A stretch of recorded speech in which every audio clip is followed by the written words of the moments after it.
सबसे पहले हमारे छत्तीस बिरादरी के और छत्तीस बिरादरी में सबसे पहले मेरी माताएं बहनें, हम आपकी कोख से पैदा हुए हैं और उस कोख के प्रति सच्चाई का त्याग और उसकी सौगंध लेके कहते हैं कि आपकी कोई भी कमजोरी हम पन्ने नहीं देंगे, क्योंकि हमारे को अगर जन्म आपने लिया है तो जन्म देने वाली और जमीन पे रखने वाली दोनों माताएं समान है।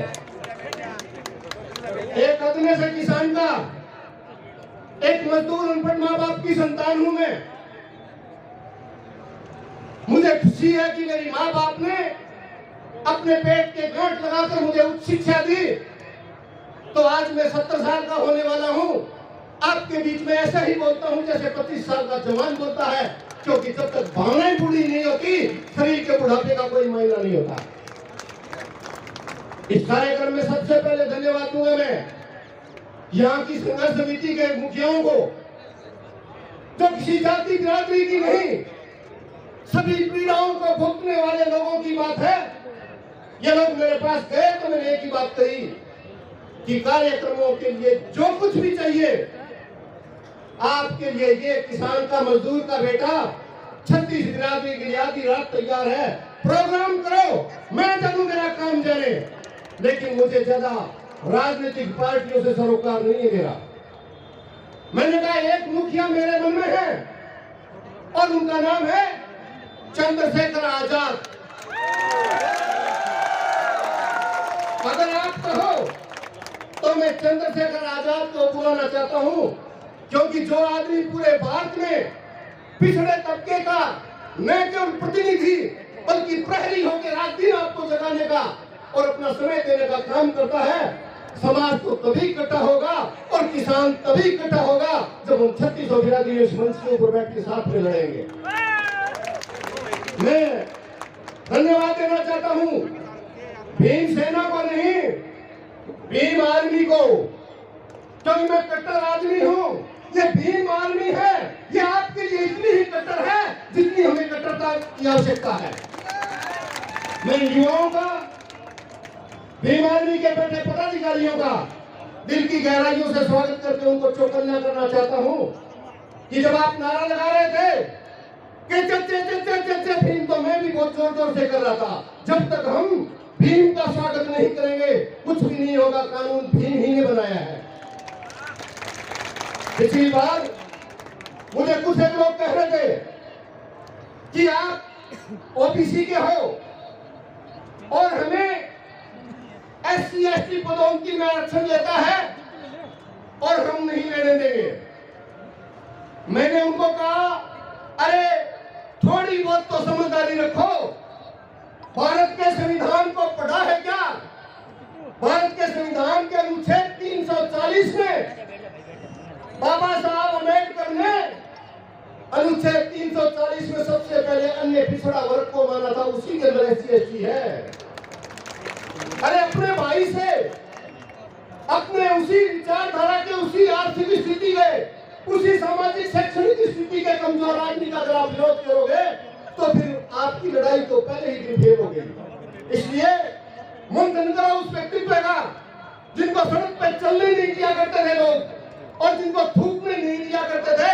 आज उनके वो हमारे ऐसे पुरखे थे, आज हम उनकी जाइंदा वैचारिक संतान है, उनकी हम महिमा मंडन नहीं करते, हम उनको सच्चे रूप में उनको मानते हैं और उनके आदेश के लिए प्राण देते हैं। साथियों, इस कार्यक्रम में बहुत मुखिया हैं, लेकिन मैं फिर भी कहना चाहूंगा कि यहाँ जो श्री सीमेंट संघर्ष समिति के पदाधिकारी प्रताप पुनिया जी हैं, राजेश हैं, मैं कहना चाहता हूँ सरपंच साहब यादव साहब हैं, सरपंच साहब शेखावत जी हैं, 3600 बिरादरी के जो लोग अपने बीच में हैं, हम लोगों को एकजुट होके आज दो ही बातें करनी है। और दो बात क्या करनी है? सबसे पहले हमारी जमीन का हक लेना है हमें, और क्योंकि मैं मजदूर किसान का बेटा हूं, हमारे पड़ोस में एक नाथी बुआ करती थी, कुमार जाति की थी, उसके पति ने 5 बीघा जमीन बेच दी वो हमारे गांव में आके मेरी माँ के पास रोया करती थी कि मैं जाऊं कहां, दूसरे गांव में मेरा दिल नहीं लगता। ये नाती बुआएं कहां जाएगी? मैं पूछना चाहता हूँ सरकार कौन सी लंगड़ी लूली सरकार को, अरे आपको उद्योग लगाने हैं। चित्तौड़ में बहुत ज्यादा जमीन है, चित्तौड़ में इतने ऊंचे ऊंचे पहाड़ है कि आप उनके ऊपर सीमेंट की फैक्ट्री लगाइए नवलगढ़ में। अगर आपने लगा ली तो हमारा रुपया क्यों नहीं दिया? यहाँ का स्थानीय विधायक जो अपने को राजकुमार कहता है, शायद चंद्रशेखर जी को ध्यान नहीं है, ये राजकुमारी है। पूरे भारत के अंदर जब से मैंने सूझबूझ पकड़ी है, पूरे भारत में चौधरी देवीलाल हमेशा कहा करते थे कि प्रजातंत्र का मायना लोकराज होता है और लोकराज लोकलाज से चलता है। और हमारे वाले विधायक ने तो लोकराज सारी छोड़ छुड़ा दी, कहां जाएंगे हम सारे लोग? चंद्रशेखर जी कह रहे हैं हम दिल्ली में लड़ाई कर रहे हैं, इस नवलगढ़ में भी लड़ाई की आवश्यकता है। भारत में 1000 पुरुषों के पीछे 952 महिलाएं आती है, यानी 48 कंवारे रहते हैं।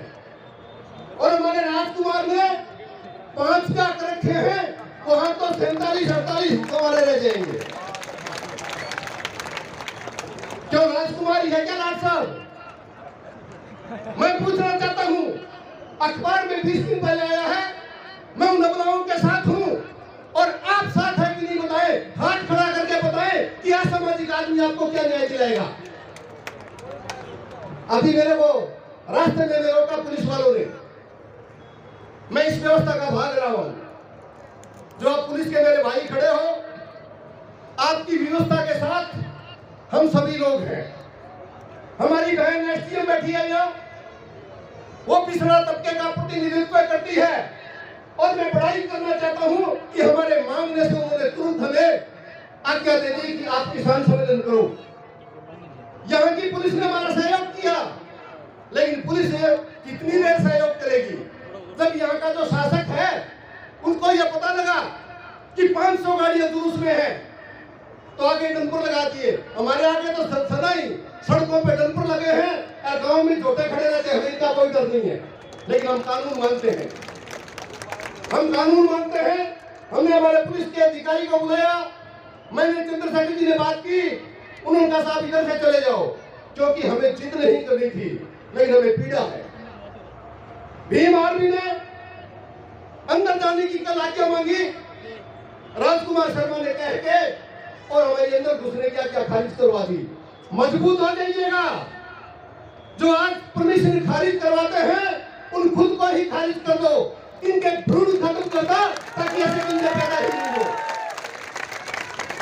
इस कार्यक्रम में मैं आपको विशेष रूप से बताना चाहता हूं, ये जो फैक्ट्री लग रही है, अगर अभी रात को आप फैसला करोगे तो मैं चंद्रशेखर जी को तो नहीं रोकूंगा, लेकिन मैं खुल के कहना चाहता हूं, आप हम चलेंगे हरी सिंह का ताला और फैक्ट्री का रखवाला 5 मिनट में धोके छोड़ देंगे, तब सारा निकाल देंगे। बदरी सिंह जी शेखावत की जमीन है, नंदू सिंह जी शेखावत की इसमें जमीन है, चब्बरवाल धर्मेंद्र की जमीन है, डिप्टी कमांडेंट यादव जी की यहाँ जमीन है, सावरमन जी पूर्व सरपंच यादव जी की जमीन है। अरे ये क्या नारा हुआ कि पुलिंदा तेरा गधा मेरा, हम तो किसान लोग हैं, पुलिंदा भी हमारा गधा भी हमारा, दूसरा आ गया तो फोड़ देंगे। ये है कौन हमारी जमीन पे बैठने वाले? और क्योंकि हमारे बहुत मुखिया हमारे बीच में बैठे हैं, 36 बिरादरी के लोग बैठे हैं और ये कहता बताया कि यहाँ किसान सम्मेलन नहीं करने देंगे। हमारे साथ में पुलिस है, तेरे साथ में जो एक पीओ रहता है, ये राजा राम गोपाल जब से जन्मा है तब से 25 पीओ सदा साथ ही रखता है, इसका हमें डर नहीं है। लेकिन हम कानून समझ लोग हैं, हमें डराए नहीं जाए। मेरे पास परसों समाचार गया कि भीम आर्मी के मुखिया को हम नहीं आने देंगे। मैंने कहा कोई बात ही नहीं है, हमारा तो आज तक किसी ने स्वागत ही नहीं किया है। तेरी मां ने अगर चापे में सवा शेर सोंठ खाया है तो तू एक बार बता देगा, मैं रोकूंगा, मैं तेरे बात में बता दूंगा कहां आता है चंद्रशेखर। साथियों, आवश्यकता इस बात की है कि जिसकी जितनी संख्या भारी उसकी इतनी हिस्सेदारी। मैं कहता हूं जमीन किसकी? किसान की। कोई जाट की है, कोई राजपूत की है, कोई अनुसूचित जाति की है, कोई जनजाति की है, सुतार की है, कुम्हार की है, गुहार की है, यादव की है। जब हमारी जमीन फैक्ट्री आबाद कर रही है तो हमारे लोगों को काम क्यों नहीं मिल रहा है? एक ही जाति बिरादरी के लोगों को काम क्यों मिल रहा है? हमें आंख खोलने की आवश्यकता है। अगर आप हम साथ हुए तो 4 महीने में ये काला शासन बदल देंगे और उसके बाद में फैक्ट्री अगर लग गई, हमें पैसा दे दिया तो उसमें काम करने का रोजगार, उसमें टैक्स भी उस जात के इतने लगेंगे जिसकी उतनी संख्या है। ये जो व्यापारी है ये कोई बहुत भले और शरीफ नहीं हुआ करते हैं, ये कमजोरी तलाशा करते हैं। 25 लाख रुपया तय कर राजकुमार शर्मा ने और किसान को, अनुसूचित जाति जनजाति को डीएलसी की रेट से 3 लाख रुपया, कोई एकड़ खान चौरा सा चला जाता 5 लाख रुपया, कोई जाट 3-5 ऊपर देने चला जाता 8-9 लाख रुपया, कोई और रीजनल आदमी चला जाता तो 12 लाख रुपया। इसके बाप का राज है क्या? फैक्ट्री इसकी है क्या? अनुसूचित जाति को सबसे पहले हम पैसे दिला के छोड़ेंगे और जो मकान है उसका भी मुआवजा दिला के छोड़ेंगे। इसमें आपके सहयोग की आवश्यकता है। मैं आपको बारंबार एक बात कह रहा हूं, आप अड़िग रहिए। और सबसे बड़ी बात चौकन्ना करने की कह रहा हूं, मजदूर का बेटा हूं। जब पक्षी उड़ के आते हैं, कुत्ते भागते हुए आते हैं, मैं समझ जाता हूं कि तूफान आएगा। ये केवल एक फैक्ट्री नहीं है, यहाँ अल्ट्राटेक फैक्ट्री ने सोने को शुरू कर दिए हैं। आपको चौकन्ना करना चाहता हूँ, क्यों दे रहे हो 10 लाख रुपए में? ये मजदूर का बेटा खड़ा, वो मेरे से 11 लाख रुपया जमीन मेरे को बेचो, मैं बता दूंगा 1 करोड़ रुपया कैसे पटक पटक के लिया करते हैं। आप अपना धन किसी को नहीं दे, मैं मान नहीं रहा हूँ। मैं ये कहना चाहता हूँ कि आप अपना हक, आप अपने बुजुर्गों के पसीने की कमाई, आपके बुजुर्ग दादा परदादा लड़दादा खड़दादा या 100-200-500 साल से बैठे हैं, ये है कौन चौधरी जो हमें यहाँ से बेदखल कर रहा है?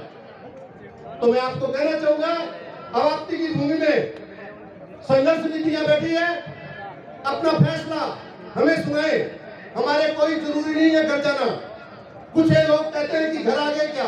महंगा घर तो बच्चे रहते हैं और दोए में कपड़े रहते हैं, और जब जेब में रुपया खत्म होते हैं तो रुपया लेने आते हैं, बाकी घर में बच्चे रहा करते हैं। हम तो जेब में रह लेंगे।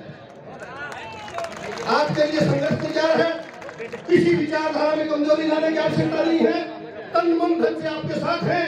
और आज आपके बीच में मैं जिस शख्सियत को लेके आया हूं, ये बताना चाहता हूं कि एक आदमी आर्मी के रूप में काम कर सकता है, जैसे हमारा छोटा भाई चंद्रशेखर आजाद कर रहा है।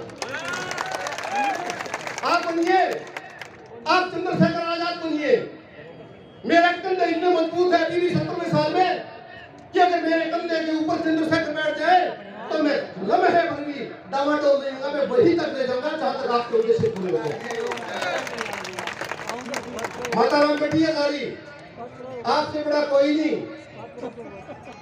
आपके काम हमारे घर चल रहे हैं। हम तो बाहर भाषण देने का काम करते हैं, आप तो भाषण सुन के जाके गाय और भैंस नहीं। आपको मैं जानता हूं। मैं आपको कहना चाहता हूं, मैंने आपके वीडियो पे देखे कार्यक्रम, वो ये कहते कि प्राण दे देंगे जमीन नहीं देंगे, तो जमीन दो मत, प्राण पूर्ण लेने वालों की छुट्टी 5 मिनट में कर देंगे। आप सारे मजबूती रखना। हमें पुलिस प्रशासन से कोई शिकायत नहीं, क्योंकि वो विवश है। पुलिस कौन है? पुलिस में ये जो डंडे लेके खड़े हैं कौन है? ये पिछड़े तबके के लोग हैं, ये बड़े का नहीं है। चौधरी कुमार राम ने कहा केवल वर्ग चेतना समझ लीजिए, 2 लोग हैं, एक लुटेरा है और एक कमेरा है। हम तो कमेरे हैं 85% है, हमारे में कोई पैसे वाला नहीं है। ये जो डंडे हमारे मारते हैं, तुम मारते हैं तो हम धीरे से कहते हैं धीरे मारना, तेरी बिरादरी का हूं, तो कई बार ये धीरे भी मारते हैं। ज्यादा मत मार लेना, अपने बुजुर्गों को फोटोगे, रोते फिरोगे। आपकी ओबीसी के SC/ST के आरक्षण के लिए हम जेल जाते हैं, जमीन आपकी हिमायत है। आप घर जाके कहते हो मुआवजा कितना मिला, और हमारे यहाँ ये डंडे लेके आ जाते हो। मारो भी करोगे, आखिर हमारे हो, मार के भी छाया में तो डालना। इसलिए आपसे उम्मीद करता हूँ मैं, आप जैसे बुद्धिजीवी मुझे वर्षों मिले, मैं वर्षों बोलता रहूं, क्योंकि मैंने काम यही किया। लेकिन ये मैं बताना चाहता हूं, आप एकता रखें, जमीन का मुआवजा गुड़ खा के नहीं तो धूल खा के देना ही पड़ेगा इनको। एक बात, ये तो आज छोटा सा प्रदर्शन है। जिस दिन किसान नवलैंड का नहीं 227 गांवों की जमीनें जाएगी, अल्ट्राटेक भी आ रहा है, अडानी भी आ रहा है, और भांज के आएंगे, क्योंकि अगर इस पकड़ने आपने नहीं रोका तो नेशनल हाईवे पर देर नहीं लगेगी, तो कोई तो रोता फिरेगा झुंझुनू में और कोई जाएगा गंगानगर, जहां आवाज तो बस कहीं नहीं मिलेगा। इसलिए मजबूत हो जाए आप, हम साझी लड़ाई करेंगे। आप मेरे बुलाने से, हम सब कार्यकारिणी के बुलाने से, आप चंद्रशेखर जी भाई के सम्मान में सब लोग यहाँ आए, और मैं दिल खोल के कहना चाहता हूँ, ये लड़ाई जाति की नहीं है, ये लड़ाई जाति की। राजनेता बदलते हैं। 1885 में कांग्रेस बनी, कांग्रेस ने जातिवाद पैदा किया, और जब बीजेपी बनी तो इसने धर्मांध होकर धर्मवाद पैदा कर दिया। तो आपके हमारे भाईचारे गांव में खत्म हो जाते हैं क्या इससे? अभी जंतर मंतर पे जिन लड़कियों के साथ में जाति हुई, बहुत सारे लोग ये कह रहे हैं कि साहब ये राजपूत करवा रहे हैं। मैंने कहा गलत बात नहीं करें। राजपूतों की खामों ने भी लड़कियों के समर्थन में जुलूस निकाले हैं। यह तो एक दुष्कर्मी और अच्छी बच्चियों का विवाद है। संजीदा आदमी जाति से नहीं विचार के साथ होता है, इसलिए इसको जातिवाद का मामला नहीं बनाना चाहिए। और हम कौन लोग हैं? हम औलाद हैं भीमराव अंबेडकर की, हम औलाद हैं ज्योतिबा महात्मा की। महात्मा ज्योतिराव कौन थे? सामदा माली नाम का एक संत महाराष्ट्र में परंपरागत सबसे अच्छी गिनती का व्यक्ति था, और ये फूल का काम करते थे। तो वहां के पेशवाओं ने इनको 35 एकड़ जमीन दी, और वो माली आज पूरे राष्ट्र के अंदर माली और फूल पैदा करने वाले के रूप में मालियों की जमीन भी यहाँ है।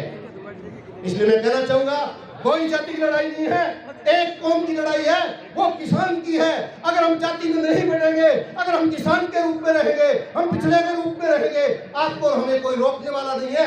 न कोई मुआवजे की लड़ाई सोचना और न कोई अल्ट्राटेक को। जब अपने वाले सड़क पे बैठ जाएगा ना, तो अल्ट्राटेक दोनों न्यारे होते दिखेंगे। राम राम, नमस्कार, थैंक यू। बहुत शानदार राधे राम जी को बताया, जो पूर्व प्रशासनिक अधिकारी बने।